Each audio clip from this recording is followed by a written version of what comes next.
all right. Welcome, welcome, everybody.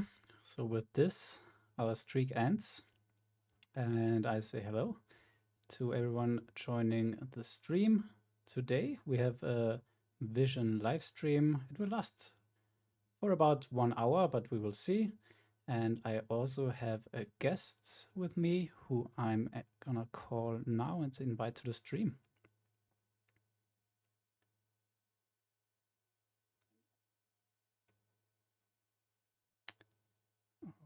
Okay, 1 second. There we go. You're on stream. Welcome, Emils. Hi, how are you? I'm good, thank you. So I'm just checking the sound settings. Can you maybe talk a little bit so that I can check the levels? Yeah, 1 2 1 2. Okay. I'll make you a little bit louder, but yeah, Yeah. I think we are fine now. So Okay. yeah, welcome to the stream. And yeah, we are gonna take a look at Vision today. So what's the topic for today and what are we gonna look at? Yeah. So quickly, my name is Emils, as you can see. I'm part of the Run It Once team. I work for Run It Once. So today I'm kind of going to moderate the discussion. So yeah, read some of your questions and yeah, and just help out Matthias with the stream as much as I can. And yeah, as Matthias said, I'm definitely the guest here. Matthias will be the one that is going to be presenting today. And yeah, the plan for today is kind of simple. We'll explore some of the key features of Vision, ask Matthias some questions, and have some fun along the way. One of which is going to be sort of a streak challenge with you guys. But before I pass the mic back to Matthias, I just wanted to give a quick public service announcement for a couple of things. So if you're not a Vision member currently, for the next couple of hours, Vision is free for everyone. So if you just log into your Run It Once account, you can learn alongside with us. So yeah, everyone with a Run It Once account has access to Vision for the next couple of hours. And we are also going to be given a Vision subscription away. So just look out for a link in the chat that I'm going to drop in a second. You'll have to answer 3 quick questions, and in the next 24 hours, we'll announce a winner. So yeah, that's everything from my side. Thanks, Matthias, for just being here and agreeing to do this. Yeah, maybe we can start real quick before we jump into things. Matthias, could you, for those that are not maybe familiar with yourself, could you give a quick summary about your kind of poker background and how you came to create this beautiful piece of software?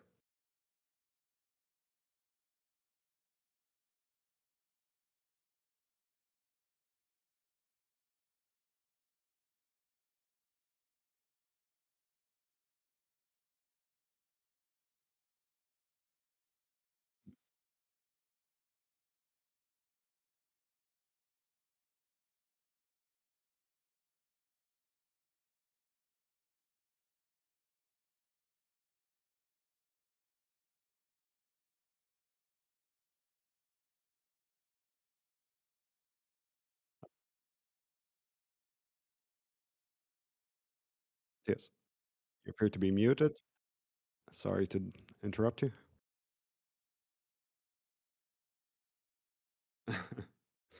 I can hear you loud and clear. So the chat is saying that we're not receiving sound.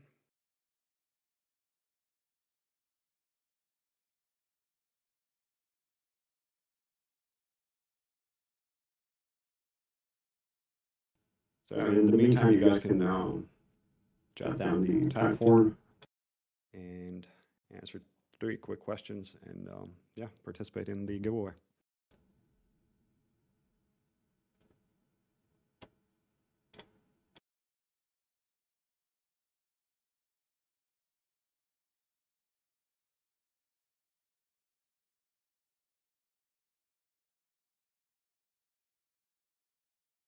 Um,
stream. Okay, it should be back now. How about now, Kevin? Okay, I think it should be fine now. Yeah. So I'm gonna remove the starting soon. So yeah. Yep. Can anyone You're confirm back. that I'm back? Good stuff. All right, let's return back to the question about your poker background and yeah, at what point you came up with Vision? So yeah, I make it shorter now. Like pretty much playing for since 2012, and as we all know, 2017 was the solver era, especially with Monka solver, the first PLO solver as well, that was publicly available. So I was studying a ton of hours every day, like easily 10 hours every day, because I was just so interested in the GTO solutions. And yeah, if you do so much studying, then you need something a little bit more efficient. So you think about what can you do to make studying a little bit more efficient than it is with just plain Monka solver. So I have a computer scientist background, so I decided to combine these two areas pretty much. And yeah, here we go. This was the birth of Vision. And yeah, it's available since 2018. And yeah, since then gets improved pretty much monthly. And yeah, this version that you see today is the current version, which has a lot of features. And yeah, let's take a look at them. Good stuff. Okay, so I would say let's start where I think that beginners should start. And I think the most basic, or everyone pretty much is starting the journey on 100 big blinds these days. So 100 BB stacks. Everything else is a little bit niche, like short stacking. And also a lot of sites don't allow it anymore. And so yeah, in 100 BB, I would always start with preflop, because preflop is just very important. There are no charts for PLO like there are, for example, no limit hold'em. So you need to get a pretty good understanding, and the way I like to do it is by learning patterns. And I would start here just in the streak mode. So you can also, by the way, it's free for the next 1 or 2 hours for everyone to access Vision. So you can go along and play along with me here. So I would always start here at preflop raise first in and restart from under the gun. So the first position to open. And as you can see, there's the time that you have to act. And then as soon as you click on an answer, you will see whether this is correct or not. Here you can see what your entire range is doing. So 82% roughly of your range should be folding here from under the gun. 18% should be raising. And the 8666 that we have here obviously is a fold. And here we also have the Vision categories, which I will explain you in a bit once we have a hand that's a little bit closer, like this one here. As we see that with the free clubs here, Jack 975 is going to be a fold here 100% of the time. So you can see the suggested play is fold. But if we would have a double suited version of this hand, we would always raise it, which is indicated by this red line here. So 100% of these hands that fall into this category is going to be an open raise. Here we also have the toggle for the percentage of our range. So if you are curious how often do we have which version of this hand, so for example, a rainbow version without being suited, we have 9.4% of the time if we hold Jack 975, whereas the most likely hand or suit is single suited with this hand, so we have it 56.3% of the time. So this is pretty much the starting point I would recommend to everyone. Go through all the preflop categories. So we can go for one more, because then you will see after folding this that we are now at 5 in a row. So we have a streak of 5, which is now turning our progress bar to the bronze status or bronze medal. So if you have 5 in a row, you get the bronze medal. If you have 10, you get the silver, and if you have 20, then you get the gold one. So if you're starting out with PLO, I think the most solid starting point is to be capable of getting the gold medal here for pre-flop for all these spots before moving on to the next harder part of Vision. All right. And so if preflop is the starting point, would you recommend players using specifically streak function or learn through the learn tab, for example? And why do you prefer one? We have 3 different modes, and the learn tab, I would, to start with, would not use too much for preflop, except if you want to look up hands. I think the most or the best way to use the learn feature for preflop to start with is looking up hands you marked during a session where you were unsure. For example, let's say we are playing below PLO 100, and then we want to take a look whether our hand from the button was an open raise. So we can just click the button here twice, and this will quickly open the button. So the button is a spot where we are raise first inning pretty much 50% of our hand. So if we have the hand like before, check 975, we can see also in the button the double suited version is an open raise. So if you had a single suited version in game and want to look it up, I think this is the best, or this is definitely the best way to do so. And I think this is where you should start with. So yeah, first go to streak and use learn exclusively for looking up. And if you're getting better, you can start exploring more about the learn feature. Like we have hand classes where you can take a look at what components make certain hands an open raise or not. Again, you can see, okay, we have 31.5% of all the hands we can have are pairs. And then you can see, okay, what are the criteria to open raise, how many of those we are open raising. So you can dig a little bit deeper here in the learn mode.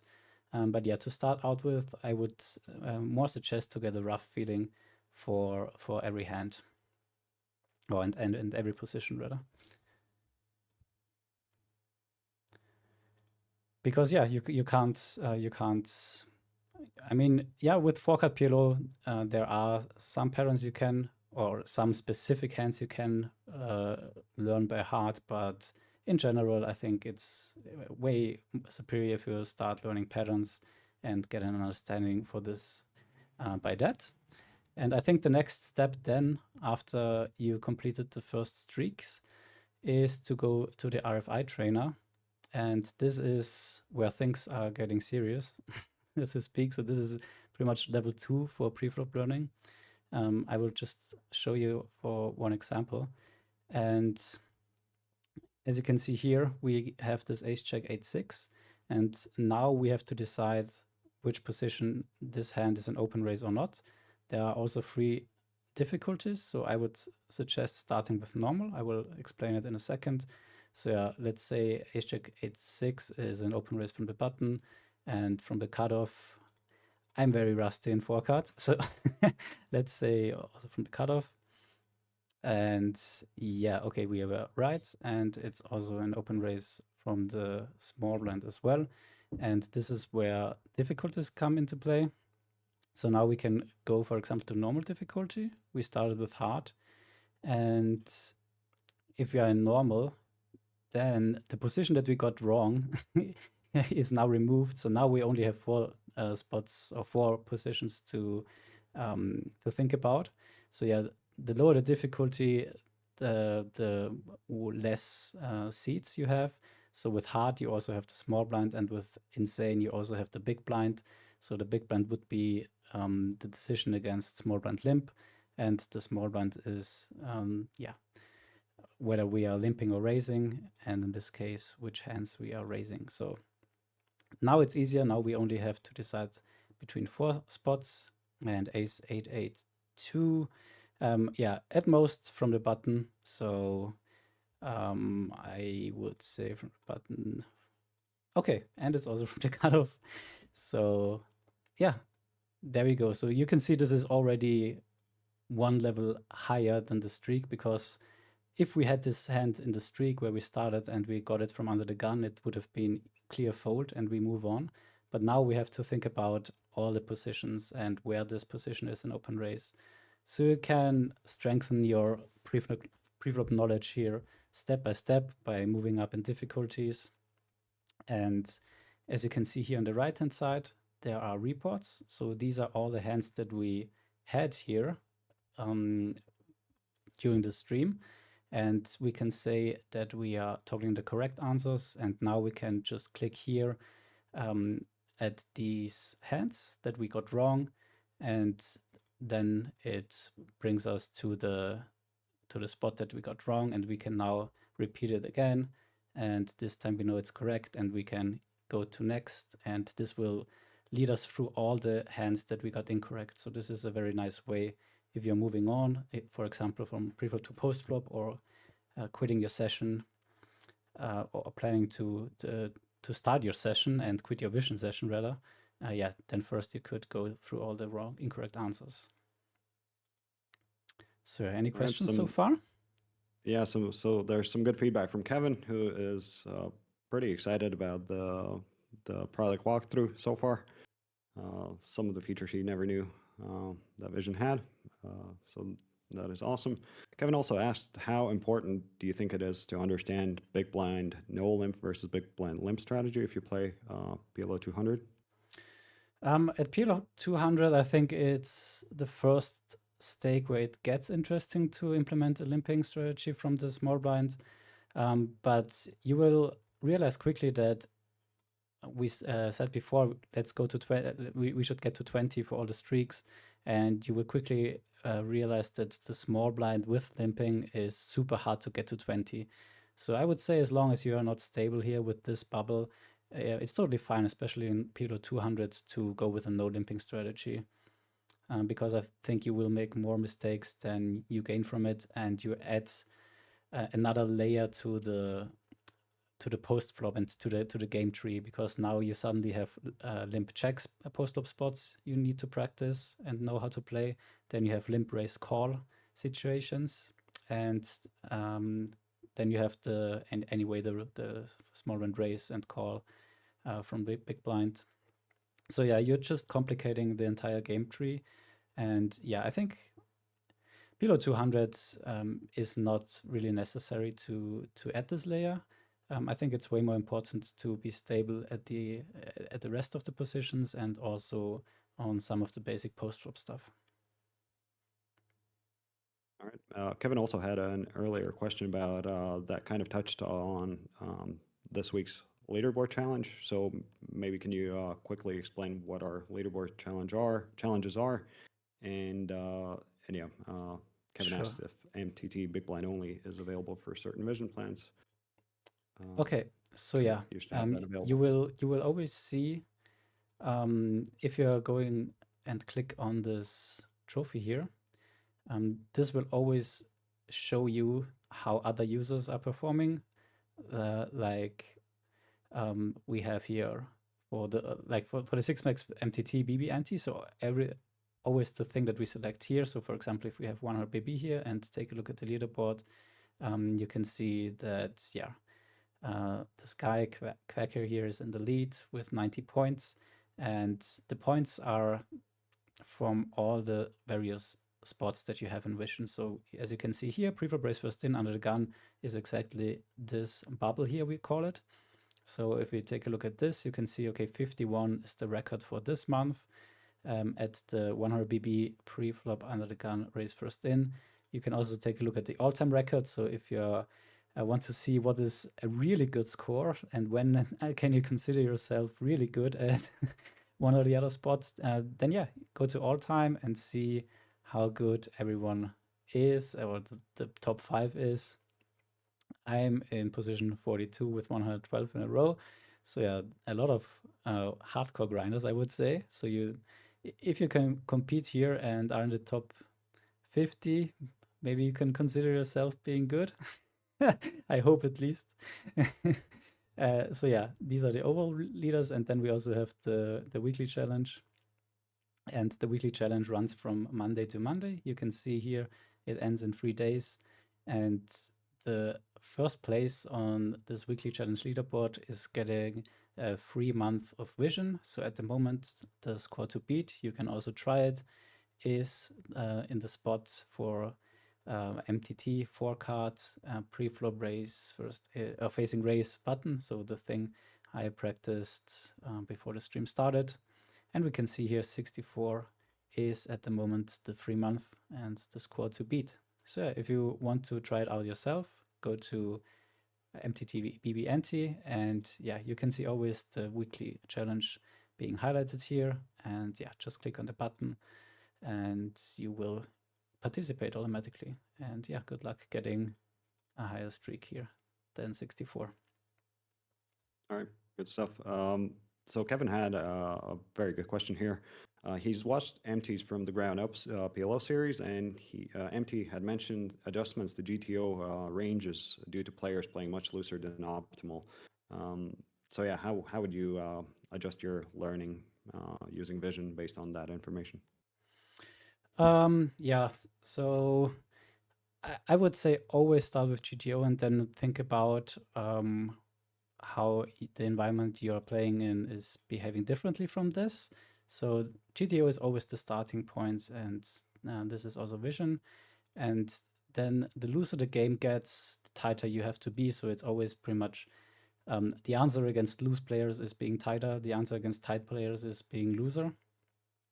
So this is pretty much the easiest way to describe it. Of course, we can go into as much detail as possible, but yeah, basically keep that thing in mind for now.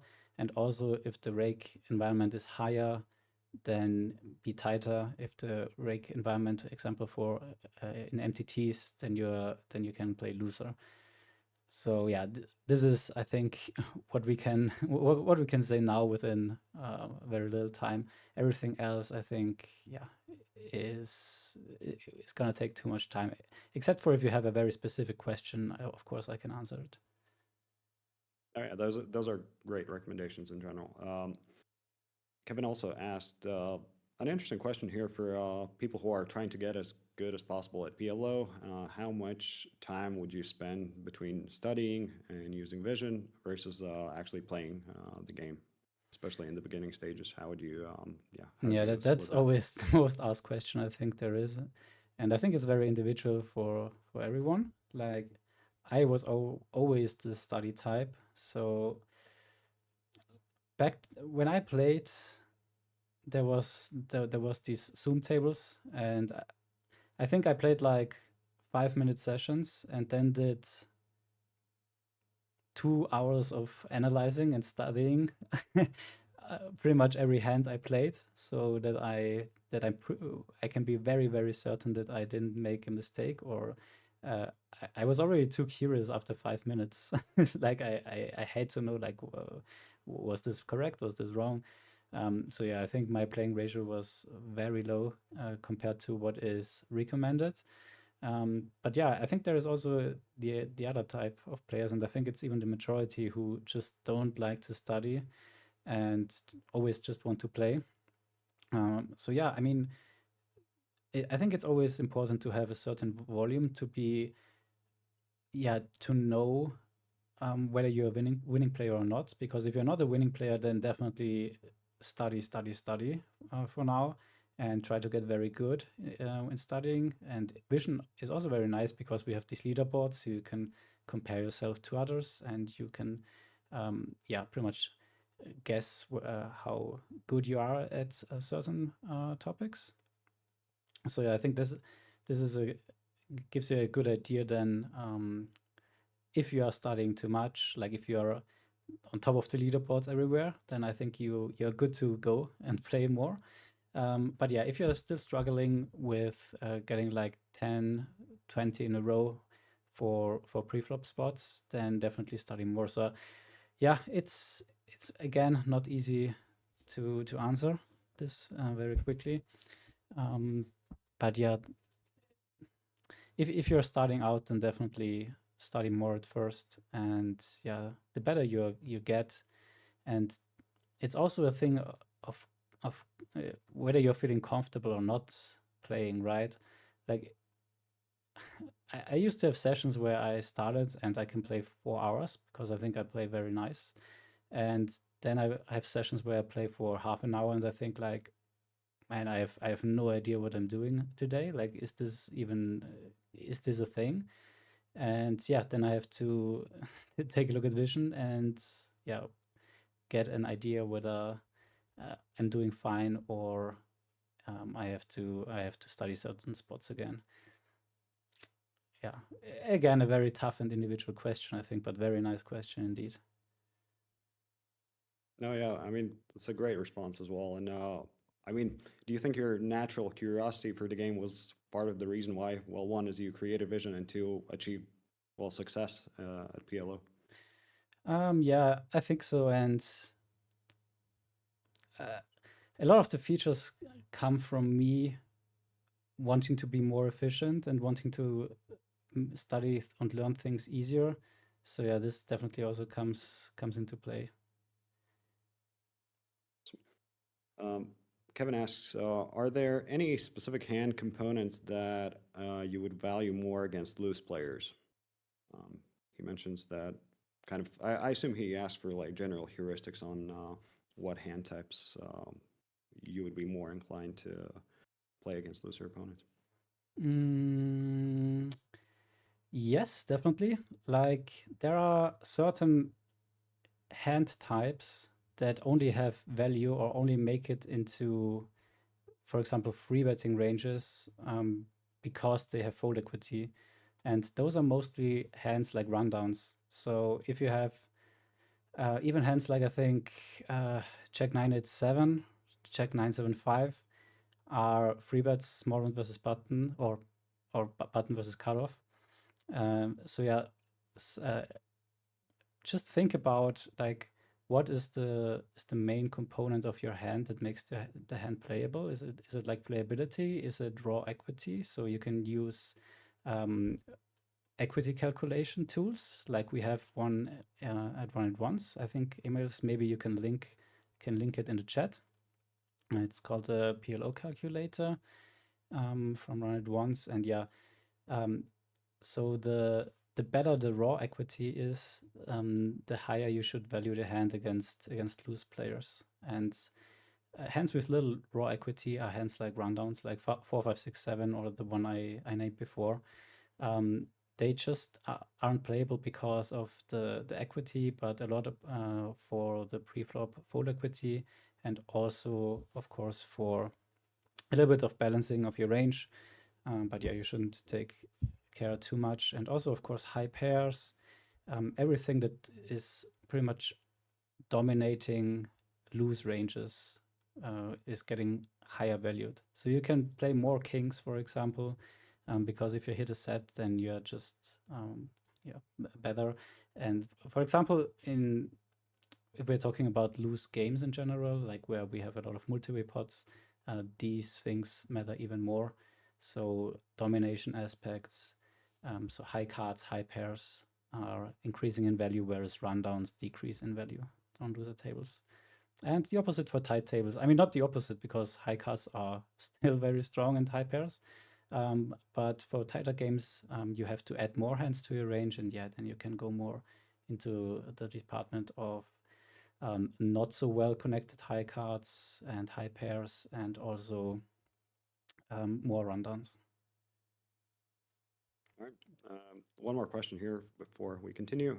Apno asks, is there a way to train for varying stack sizes at the tables? He mainly plays live poker where there are frequently very deep stacks and player with very short stacks. And how would you, well, the two parts of that question, I think one is how would you approach these situations? And two is, what are the options in Vision to train for varying stack sizes? Yeah, so generally, if you have various stack sizes, then like you can do asynchronous preflop simulations in like Monka servers, and if there is like we have a three-way situation and we have two players with 100 big blind, let's just open it here, whatever. So we have here a button with 100 big blind and big blind with 100 big blind. Let's say we are from the button, and small blind is a short stack. then we adjust more towards the, like, let's say, but small blind has 50 big blinds only, then our range gets skewed more towards the 50 big blind preflop RFI. So we always have to look out for the smallest stack and adjust our preflop ranges to this stack size. And that's why it's very important to not only practice the stack size that you are playing yourself, but maybe also take a look at 30 big blinds, just that you know, okay, what changes? Are we getting looser? Are we getting tighter? So let's take a look, for example, from the button raise first in, 45% for 100 big blinds, and for 30 big blinds, we have only 25.6%. So this will also mean that if you have a short stack behind you, then you should open raise more towards 25.6%, even though if you have 100 BB, if you are 100 BB deep. So this is the recommended adjustment. So get a feeling also for other stack sizes, and then you will be able to adjust towards smaller and bigger stack sizes at your table as well. A very important factor as well, and especially for live games. Yeah. All right. And to kind of on the final chapter of the pre-flop training here, why could you explain why pre-flop is such an important aspect of learning PLO, especially for players that play low stakes? And yeah, definitely. Like pre-flop is the foundation of everything, right? Like if you have a pre-flop mistake, then your mistake will go through every future street. Like if you're on the flop and you have suddenly bad ranges because you didn't study pre-flop well enough, you suddenly will come up with way harder spots than you should have, and everything will cost you more EV if you are starting out incorrectly pre-flop. So very, very, very important. Get your pre-flop game to a very high, like 90. I would even say 92% accuracy, especially the raise first ins. Should definitely be like 92% plus, I would say, before you move on to post flop. Yes, it sounds difficult, but it's just so important, because yeah, everything builds up on it. And if you're suddenly ending up with wrong ranges on the flop, all the strategies that you're learning for flop will also not apply, because let's say, let's go back to 100 BB, and we are here, small blind versus button, and the GTO free bet frequency for the small one is 10%, but you are free betting, let's say 20%. And then we go to post flop and take a look, okay, what are we doing at a board like Ace Jack 9, for example? And then we see, okay, it's pretty much full range c-bet, so we should c-bet it every time. You are making a big mistake here, because your 3-bet range is not 10%, but it's 20%. And a 20% 3-betting range is not hitting this board as well as a 10% 3-betting range. So suddenly everything that goes from flop to turn to river will be incorrect. And if your opponent knows that you are this loose and you're still playing this with a 100% c-bets, then suddenly they will float you and you have to check fold a lot of turns and so on. So pre-flop mistakes will they are not able to balance out post-flop anymore. I think that's an excellent overview on why that is so important. Kevin also asks, is it always correct to open to pot, even with shorter stack sizes around you?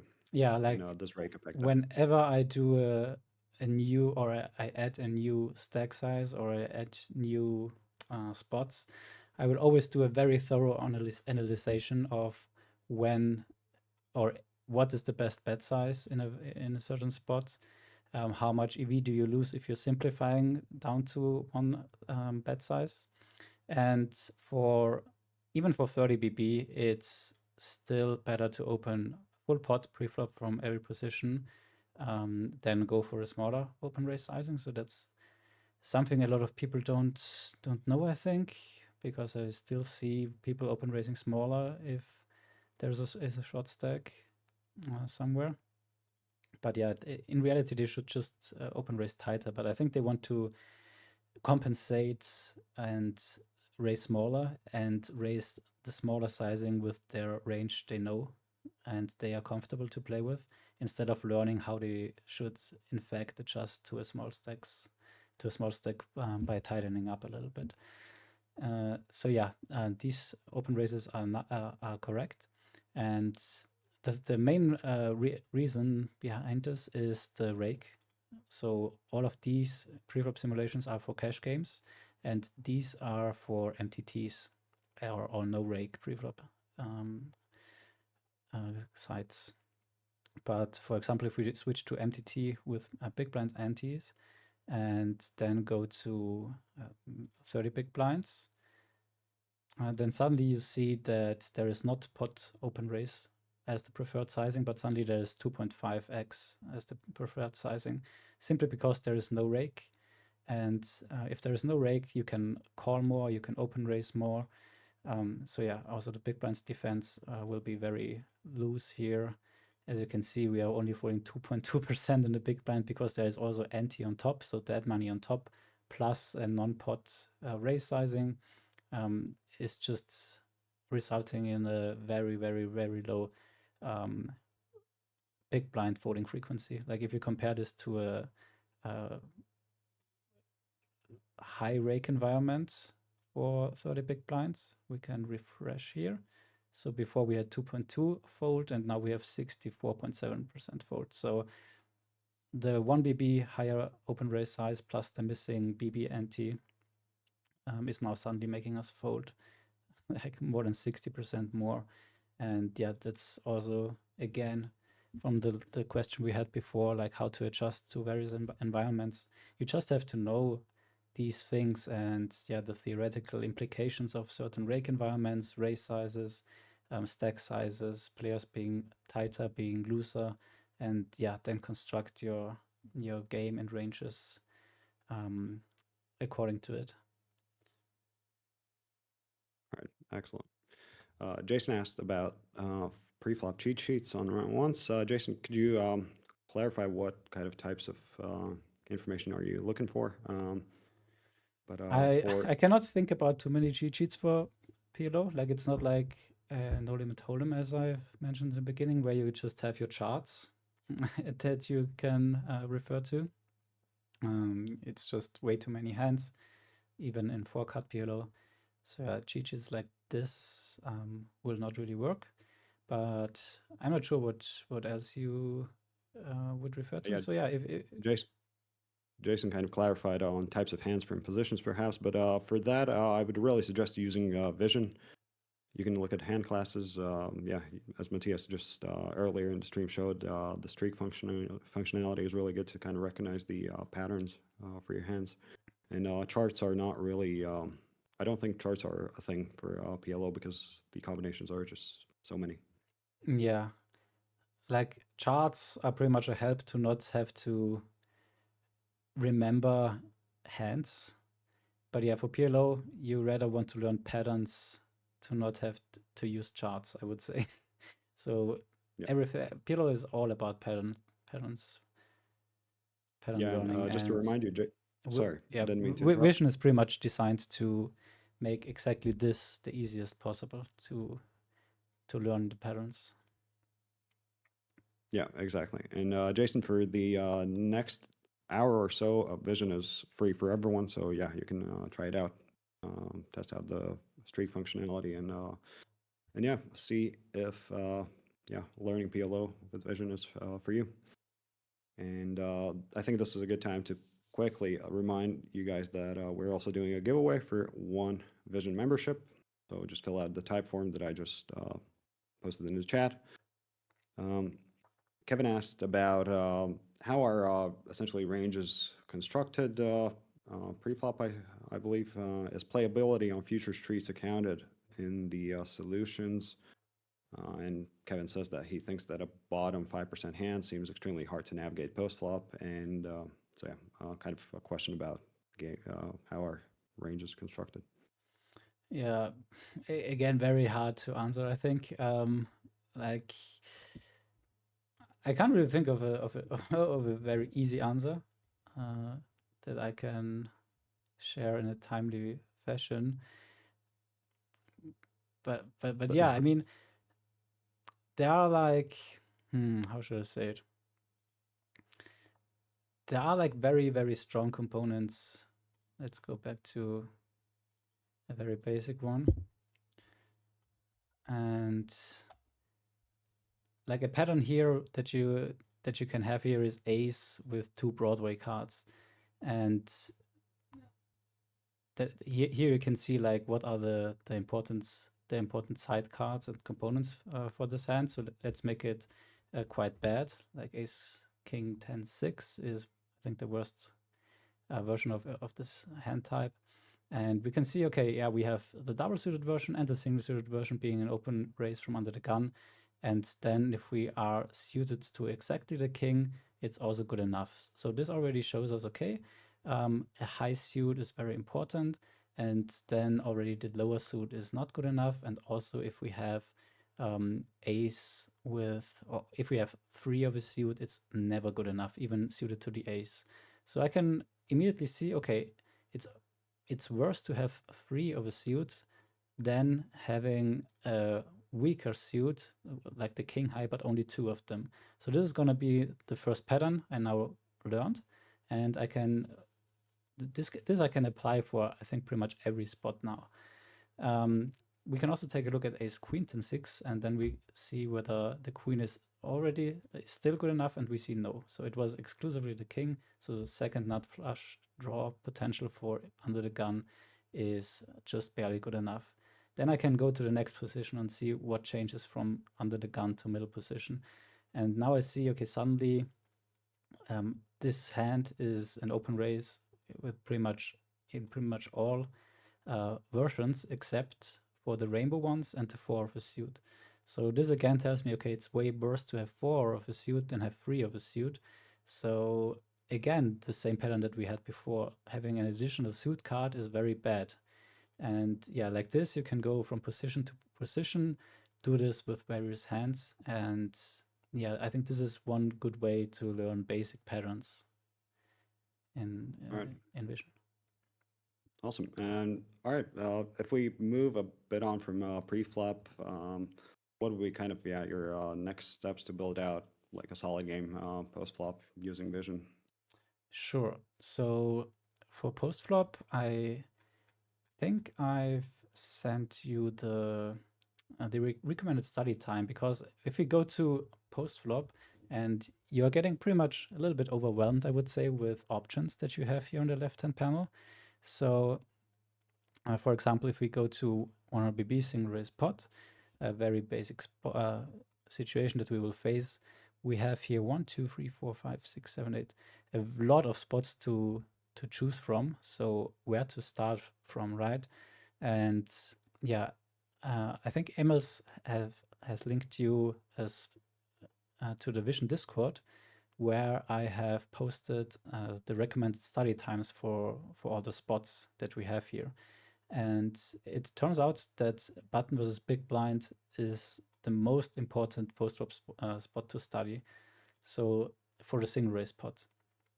So if you start studying, and also if you are just going to do a very quick review session or warm-up session, I want to say, this is very nice to start here always, because yeah, button has the highest raise first in, and big blind has the highest defend raise defend range against the raise first in. So this makes button versus big blind the most important spot to study. And also for free bet pots, we have small blind versus button for the same reasons, because button open raises the most, and small blind has a higher free bet frequency than the big blind against the button. So this would always be where to start.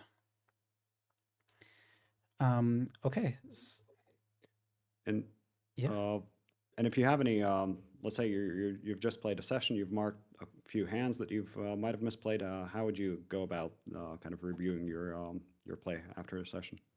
Yeah, exactly. Like you can also, like, there are poker trackers that let you mark all the various hands that you played and you are interested in. And then, yeah, depending on what situation you had, you can just look up hand by hand, navigating through this panel. And then you can open up a spot here. For example, here is King 9. And then you can pretty much take a look at how your hands should have been played on all the streets, and yeah, depending on what components your hand had. So for this situation we have here, again, our entire range. So we are betting here full range. There's not a single hand we are checking here. And there is also this keycard feature. So if you are curious, like, okay, how can I now know what are the 73% that are betting small? What are the 27% that betting pot? I think the keycard feature is very great. So you just go on load keycards, and then you can sort here either by potting or by betting small. So for example, free betting ranges are very aces heavy. So now you could ask yourself, what are good aces to bet? What are bad aces to bet? Like, which side cards are important? Because keep in mind, we are playing PLO, so 4 cards. It's not only that we have aces, but we always have side cards. And the side cards in PLO are what counts to, or what also depends a lot our preferred play. So with aces, we should bet 64% in the spot, and or bet small, and bet pot with 35%.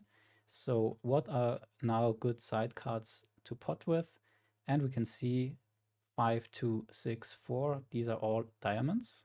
So this means we don't have a backdoor flush draw, or it's better if we don't have a backdoor flush draw. And these are all pretty much blanks. So these cards don't interact with the board, and they should be potted with. So what does this mean, or why is this the case? So now you can think about what's like, why is it way better for us to bet small if we have like a 10, a jack, a queen? We can see if we have ace 10, we should pretty much never bet pot. So why is that the case? We have to think about our opponent's continuing range. So our opponent will continue with kings, and our opponent's, so this is the most likely hand that he has. And we also have like queen check 10 for all various straight draws and reps that will continue. So if we are blocking a 10, a jack, a queen, we are firstly not scared that our opponent has a lot of straights. And also, if we bet small and our opponent calls and there is a straight on the turn, we have automatically a blocker to the straight. So now our opponent could try to represent the straights, but yeah, as we have a blocker, chances are less likely that you actually have it. So we are less scared of seeing turn cards. So the stronger our aces are, it seems like the more we are just betting small, and the worse our aces are. For example, here with all the diamonds that don't have backdoor flush draws, like a 5, a 2, a 6, a 4. We just want to pot to make it as expensive as possible for our opponent to call with draws.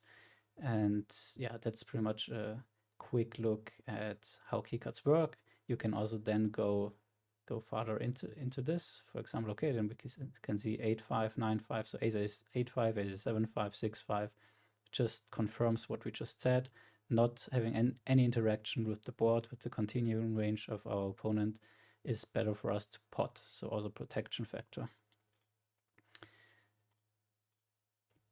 Yeah, I think this was a really good example of how to review your own play. And when it comes down to these pattern recognitions and studying, when you were or when you are actively studying PLO, are you kind of writing all of this information down somewhere in a separate spreadsheet? I really like the notes feature of Vision, so you can take your own notes. So these notes are distributed between all the various game modes. So my main game at the moment is 5-card 6 max. So for 5-card 6 max, I'm gonna have way more notes here. And So yeah, it's very easy. Like, for example, now if we would say, okay, we can make a new node, add one node here, and we can say this is ace ace on try ace high board, and then we can say bad pot if we don't interact with the board, or if our sidecards don't interact with the board, then we can save this node and we can go back whenever we want in a future, at another day. So yeah, this is the node feature. I think also very, very handy. And if you want, like after you analyze it here in the learn mode, you could, for example, also set the filter here to aces and then click on this practice only filter hands. So it says that the practice filter gets updated. And if we now go to practice here, we will only get aces here dealt. So we have now ace, ace, queen, 8.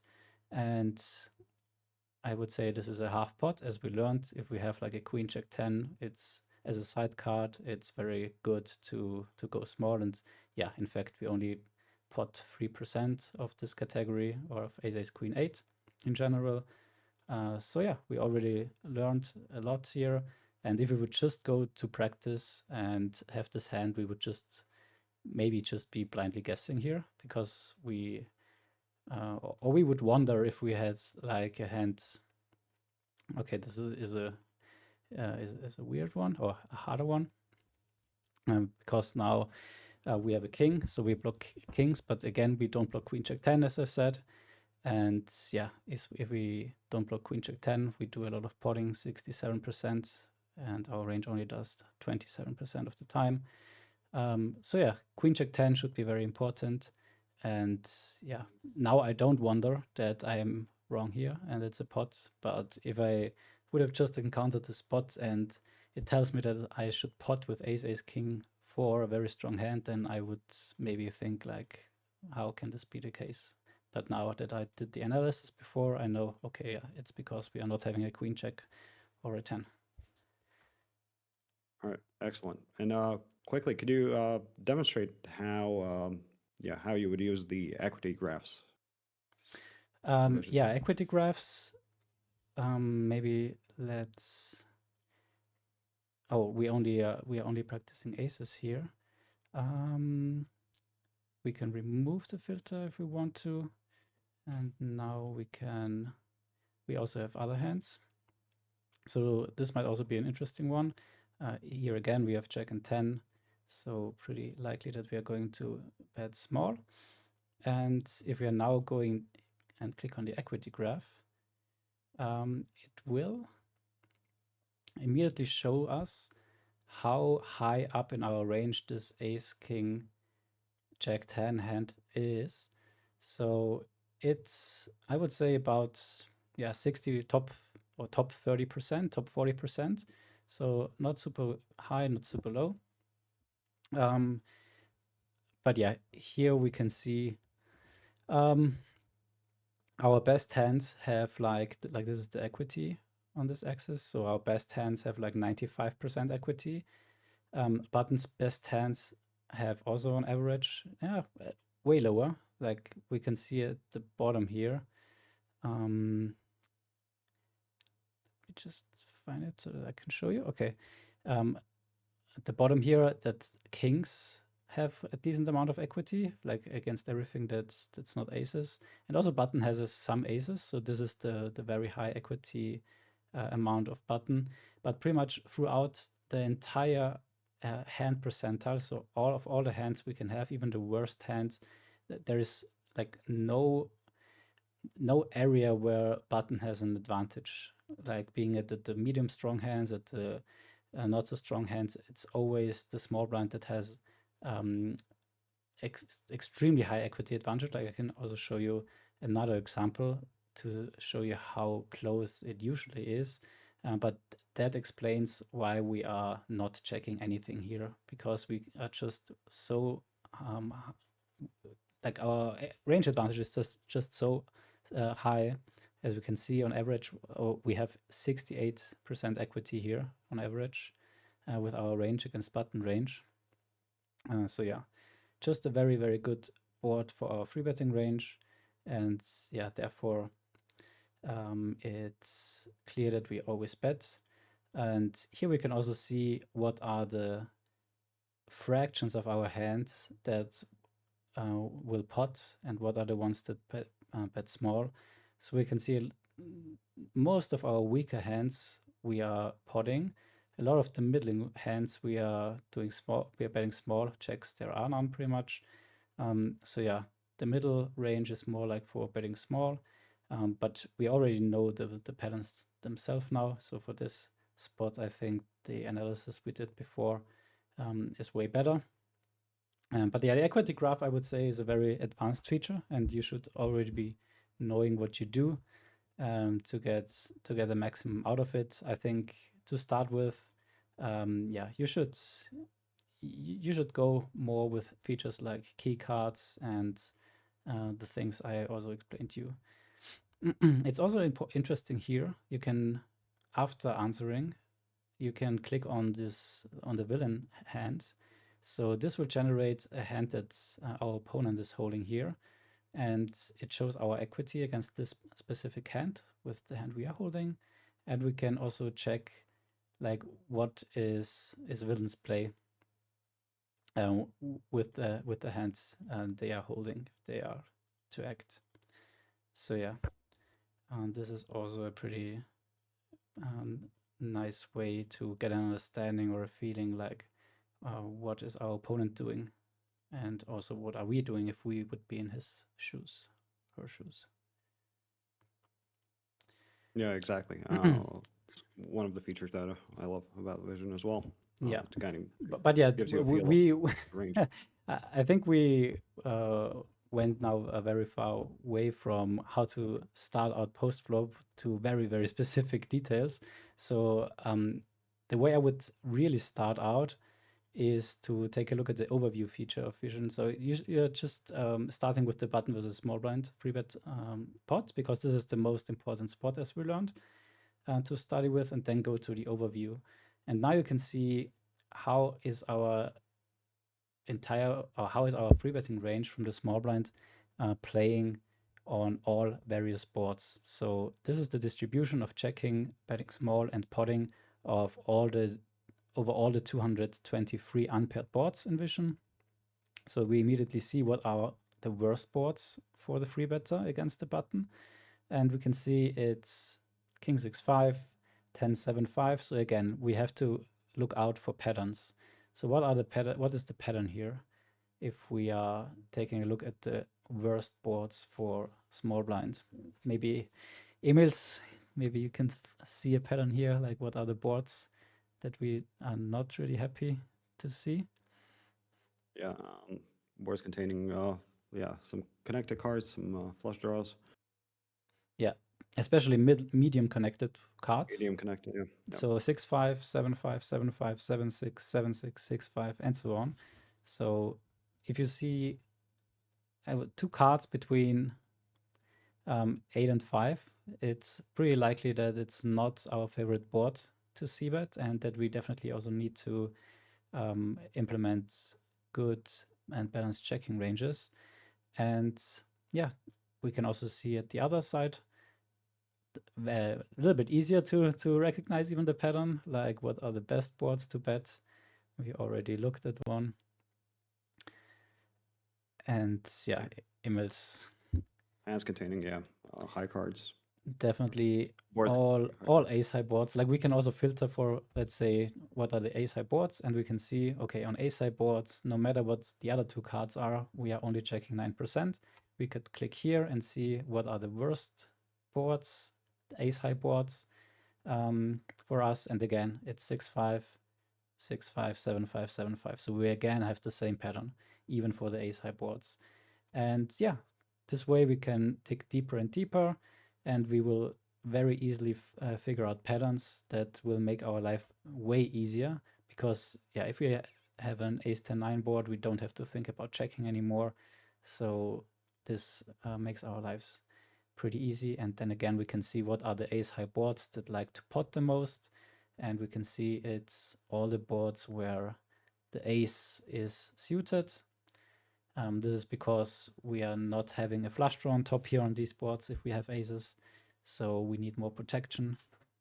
And that's why we like to pot more as we had it before. There, it was a rainbow board, but we still needed more protection against straights in that case. And yeah, if we didn't block a straight card, which in this case means we don't have a flush draw, we need to be potting more and protecting more. So yeah, all of these are very quick gains, and yeah, we can do this for all various cards. For example, we can say king without an ace, and then we have now the king high boards and so on. We can, or king lower ace and so on, and continue our analysis, and we'll figure out, okay, king high boards most of the time like to bet small. What are the ones that bet big? These are the rainbow ones with disconnected side cards. So all of these things help you learn patterns. And as I said, you can't just remember things by heart. You just need to know as many patterns as possible. So we had now some pre-flop patterns. We now had some post-flop patterns already within a very short time. So yeah, you can afterwards go to the 100 BB single raise pot button versus big blind and continue there. So this will help you out to have a very easy and quick start to get the basic principles and patterns of PLO. No, I mean, I think this hour has been super useful for a lot of people that joined us. Just quickly, wanted to note that I'll be posting all of the links after the stream ends in the description, the video description, and also on Run It Once's Twitter or X account. So I think the YouTube chat was blocking some of the links that I was dropping there. So yeah, if you want to participate in the giveaway, yeah, check out those. And towards Matthias, unless you have anything else planned, then for towards the end of today's session, maybe we can do a couple of streak challenges with the chat. Yeah, I'm just thinking about whether I missed on an important feature. And one I like a lot to do is, like, we haven't talked about warm up, how to use Vision as a warm up tool, like straight before your session. I really like to check the play from flop to river. So you start on the learn mode. I like to, again, mostly go for the basic spot, 100 BB single raise pot button versus big blind, then check the play from flop to river. And then you generate a spot. And now you get a hand dealt, like in practice mode you're used to. And now if you are answering the question, okay, here check is correct, you can click on continue, and now it goes to the turn. So you will play a real situation against the AI pretty much. And yeah, now you have to pick a turn play, check is correct, and so you can go from flop to river here. And I think this is a very nice way to warm up. And now we have to decide whether we want to bluff here. We only have a pair. Second pair is not winning us too much. Maybe we just want to bluff this one. And yes, so here again on the river, we can see 70% betting small, 30% betting pot here with this hand. So we're never checking back this hand. And I wanted to play small. Pot is the correct answer. So why is this the case? We can, again, pretty clearly see the pattern. If we don't have a heart, we would bet for half pot this hand. And if we have a heart, we want to represent a weak flush that we don't want to bet turn, bet river. So yeah, also if we have a flush blocker, we like to pot this hand here. So yeah, this is also a feature I really like to do. And talking about warming up, so you can set up everything you like here on the left-hand panel, and so that you don't have to do it every time, we have something called routines. So there's this example routine that's available for everyone. And it's the warm-up example. You can see what's contained in this warm-up example. So this is how I would like to warm up for a session. So it starts with 15 spots of the RFI trainer that we showed in the beginning, followed by 10 spots big blind versus steel pre-flop. Again, very important spot that will come up, dozens of times throughout every session. Then we have the single spot button versus big blind, which I just showed from flop to turn to river. 5 spots of them. And then we have the frequency trainer. Okay, I haven't showed you that. And then ending up with 3-way pot small versus button flop. So again, the bread and butter spots. That is very nice to have in a routine. So you just click on start routine, you see where you're at, and here is the progress, and you can again then review your warm-up. So I think the best thing to do before a session, go with the routine, start the routine, afterwards go through the mistakes, and then start your session. And you can create routines on your own, as many as you want. So just go here to pre-flop. You can set up the spots. I mostly like to set up the spots in learn mode. So how would I set up a routine? Let's go here, and let's say I want to practice this one. I want to add this spot to my routine. So I just go to practice the spot, and then you can go here, like you can double check whether this are the options that you want to have. They are automatically getting checked, and you can just go to save drill, edit a title, then input the amount of iterations that you want, like for example 10 spots of this situation, and then you can choose the routine where you want to edit or create a new routine, go to save, and like this you can build together your own routines as you like it. And I think this is a great way to just do warm up or do frequent regular study patterns that you like from everywhere you want. Also, you can use Vision on mobile, so you also have the access on your mobile to Vision. This is a short look of how the Vision interface is looking there on mobile. So pretty much everything the same. Just that you can also use it there.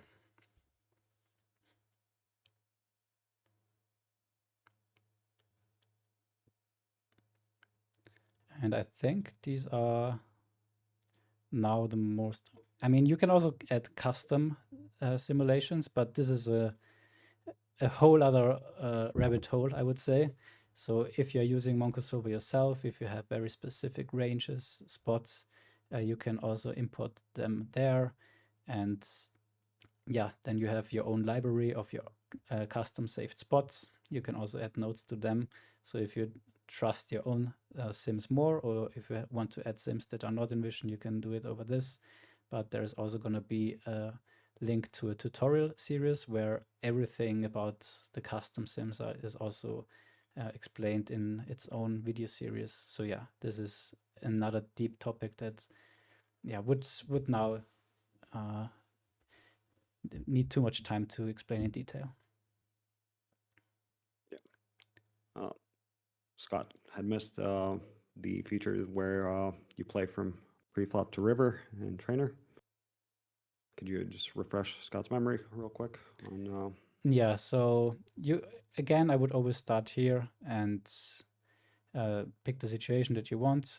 For example, 100 single spot button versus big blind, and then you navigate to the line. For example, if you want to practice c-betting from flop to river, like from in position, then you go to practice the spot, and then check this, play from flop to river.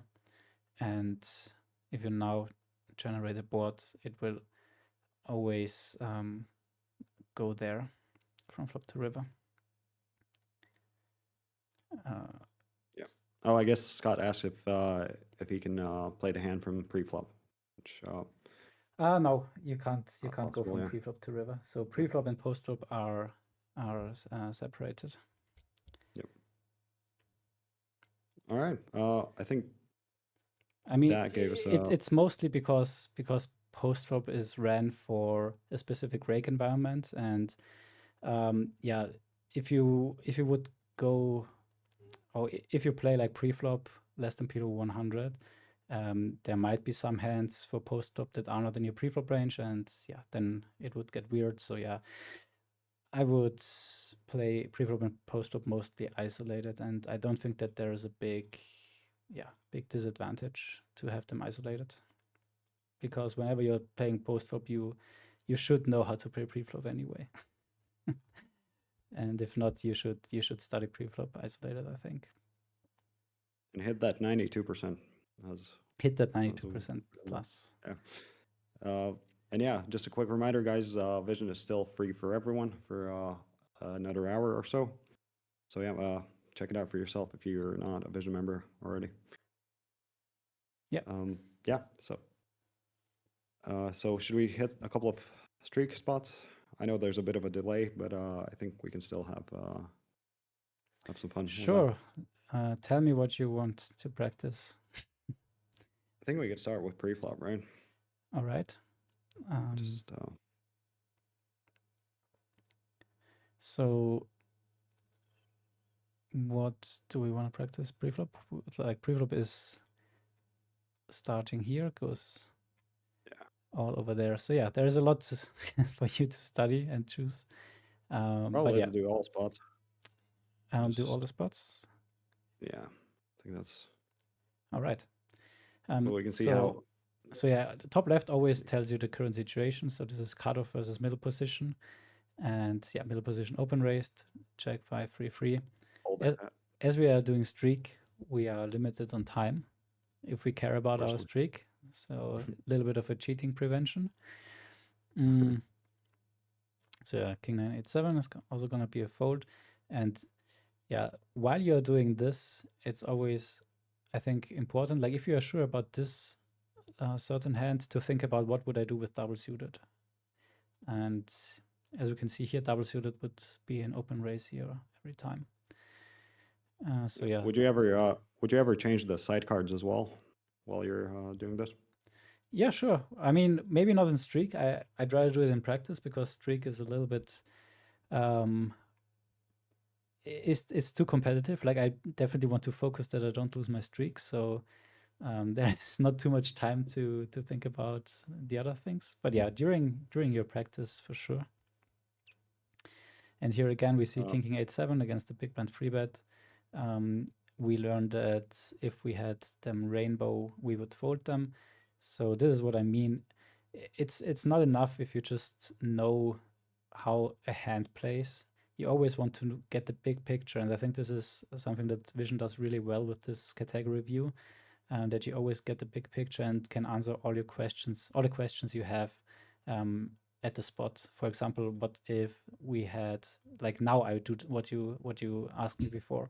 Like now I can think about what do I do with a 7-6, for example. Okay, it doesn't change anything. So what do I do if I had one more gap, like 9-7 instead of 8-7, and we see, okay, suddenly the 3 of the suits go away, and also the 9 high suits is not good enough anymore.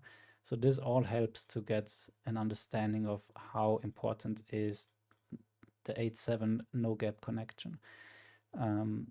So yeah, I mean, this hand also doesn't look very bad, because now Queen Jack 10 is straight potential with gut shots, and even a straight, and the 9 is higher than the 8, but still we can see that this is worse than having 8-7. So yeah, all of this little information builds up understanding for the game, and is, I mean, here again we see there's a clear fold, but we will see that double suited, okay, double suited, we have exactly one combination of this hand if we have 2 of the high suits. So if we didn't think about this, maybe as we are starting out just with PLO, but yes, it also matters, like if we have the 10 high suit here, if we are double suited, like it's not just enough to differentiate between double suited, single suited, but it's also important to differentiate between, okay, do I have ace 10 or do I also have the 10 and the 3? So in these spots, would you simplify especially as a beginner, would you just simplify as just folding all of these combinations?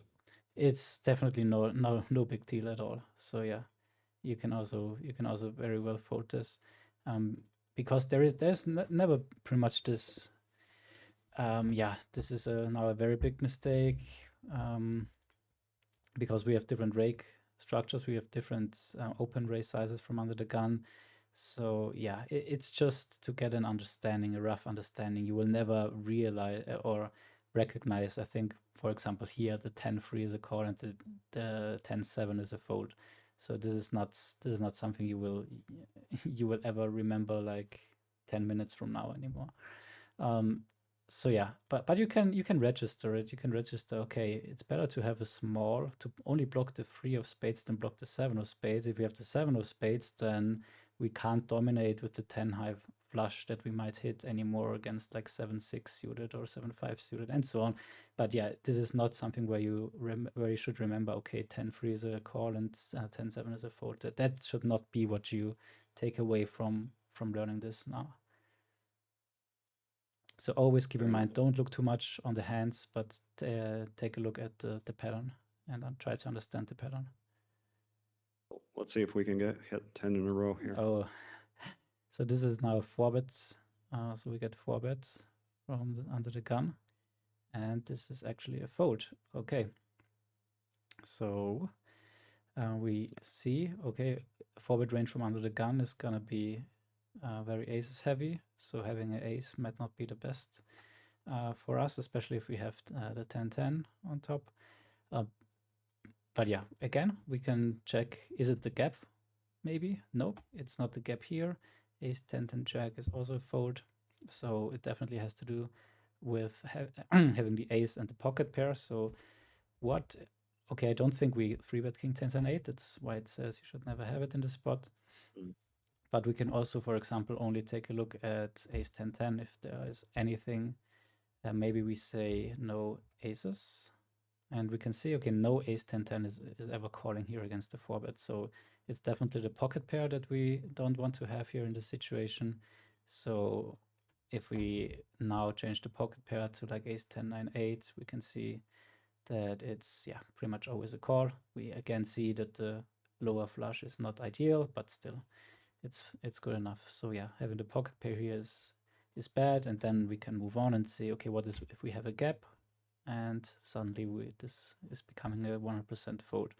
So yeah, I think this is the most important thing, that you get this rough understanding. How bad is it to have gaps? How bad is it to have unideal suits? And how do pocket pairs influence our decision in various situations? So sadly, we don't get to 20, it seems. Unfortunately. Again, small blind versus big blind here against the limp. I think it's close, but it's not close at all. As we can see, even if we are rainbow, it's always a race. So that's also good to know. Small versus big blind 3-bet. We open raise big blind 3-bets. This seems a very strong hand. And it's correct.